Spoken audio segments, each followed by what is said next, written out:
शास्त्र प्रणेता पतंजलि ऋषि कहते योग चित्तवृत्ति निरोध जोटा कि आम सर्वोत्कृष्ट अर्थ भाव ग्रहण करूँ जो समाधि धातुर सृष्टि होती योग अर्थ होती समाधिस्थ होगा। तेणु पतंजलि ऋषि कहले योग चित्तवृत्ति निरोध जदि कहले जहाँ को आम बुझू ताकू आम अन्य भाषा मन कही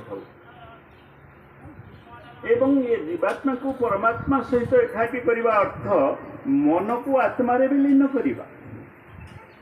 समाधिस्थ हवा अर्थ मध्य से एका जिनिस मन प्राण शरीर को एक सरल रेखार रखी आत्मार लीन हवा।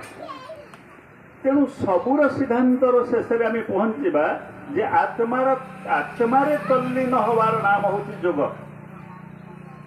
आउ ये योग साधन करने विभिन्न प्रकार योग विभिन्न मार्गे अनुसृत होउछि भारत वर्ष रे, किंतु मुनि समाज दाबी करे जे पतंजलि ऋषि प्रदर्शित मार्गर योग केवल मुनि समाज प्रतिष्ठाता आदि मुनीश्वर से योगेश्वर से मुनि महाराज ही जानी एवं जनुले एवं जनाउछन्ति प्रत्यक्ष न रहिले अप्रत्यक्ष भाव परोक्ष भाव आम मान को प्रेरणा दे से योग आड़ को टाणी नहीं। तेरे से योग साधन करने से केते गुड़िए योगर अंग देते तेणु ता ना है तो अष्टांग योग।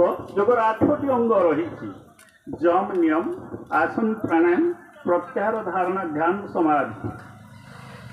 तेणु जो 8 अंग अच्छी ये 8 अंग भितर जम नियम 5 5 10 अंग आसूसी अहिंसा सत्य अस्त्य ब्रह्मचर्य परिग्रह शौच संतोष तप स्वाध्याय ईश्वर प्रणिधान ये गुड़िक हूँ आमर सांसारिक जीवन रे आम जो संसार रे विभिन्न लोकों संस्पर्श आसुचु से सहित मिशिला बेले ये सब गुड़िक आम आचरण रे प्रदर्शन करवा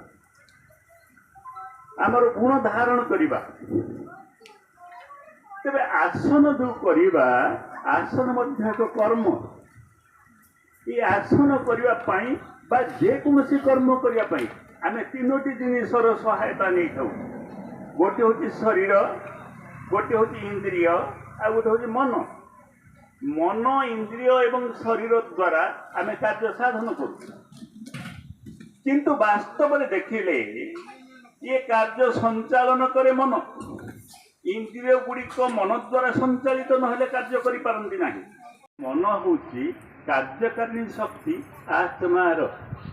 तेणु अन्य भाव में कहवाक गले आत्मा ही ये समस्त कार्य संपादन करे मन माध्यम। तेणु ये जो शरीर आम पाइचु जो शरीर को नहीं आम आसन करवा शरीर द्वारा साधन करवा ये शरीर एक काल्पनिक ये शरीर अस्तित्व किसी नहीं वास्तव अस्तित्व शरीर नहीं। जदि आमको प्रत्यक्ष होउची आमर थिला भली प्रतीत होउची ये प्रतीत मात्र प्राप्त नुहे कहीं ना ये शरीर अविनाशी नुहे ये शरीर नाशवान। तेणु नाशवान कौन पदार्थर अस्तित्व नहीं। गुरुदेव कही नांती सब बेले समस्त को जे तांको पथ अनुसरण करने अनुगामी हवा कहीं जड़े जो अनुगामी हुए से सब बेले पछे रहे आग को जापे ना। किंतु एकमात्र गुरुदेव जे आह्वान कर मुनि समाज संस्थापक जे आग को बढ़ गुरु को जिते शिष्य बली जीव से जानी से उपयुक्त शिक्षा लाभ कर। तेणु एभली गुरु जो शिक्षा देती आमे से जो मार्ग दर्शे से मार्ग परिचालित हो निज अनुभूति निजपाई आम बाट काढ़ी यही स्वाधीनता आमको यही स्वतंत्रता देते। तेणु आमर वास्तव मार्ग पाइबापी हेले आमर जो समस्त समस्त शारीरिक केन्द्र गुड़िकर नियंत्रण होउची से स्थान रे पहुंचवार आवश्यकता अछि। शारीरिक क्रियार नियंत्रण होउची आम शरीर भितर थिबा जीवनी शक्ति बा प्राण शक्ति बा आत्मा द्वारा। तेणु आत्मा पाखे पहुंचा योगर एकांत आवश्यकता अछि। एवं ये योगर तृतीय अंग भाव आसुछि आसन, जम नियम आसन। 8टा अंग भितर तृतीय अंग होउछि आसन। आसन कहले कौन ना कौनसी अवस्था स्थित हवा, जे कौनसी गोटे अवस्था स्थित हबार नाम होउछि आसन। एवं से आसन आमे साधारण भाव में विभिन्न बाटरे करिथाउ। गोटे बसिबारे करिथाउ, गोटे ठिया हबारे करिथाउ। तेणु आम ये जो आसन आमे करू बसिबा, शोइबा एवं ठिया हबा, ये 3 प्रकार आसन। किंतु बसिबा आसन आमे सबु जगह समान भाव में करि न थाउ। आमे जेतेबेले मल निष्कासन करने जाऊ सेतेबेले जो भली भाव में बसु, खाइला बेले से भली भाव में बसुना, जोग अभ्यास कला बेले से भली भाव में बसुना, बा गोड़ टिके घोड़ा बिंधा हेले बा कष्ट हेले से भली भाव में बसुना। पुणी केतेबेले चेयर रे बसु, केतेबेले मध्य आम गोड़ टिके घोड़े पड़े गोटा गोड़ को टेकी आ गोटा गोड़े एक गोड़िया ठिया हो जाऊ। केतेबेले मध्य नईकरी आम अंटा पिठी टिके कौन हो गले ताकू सारी दऊ।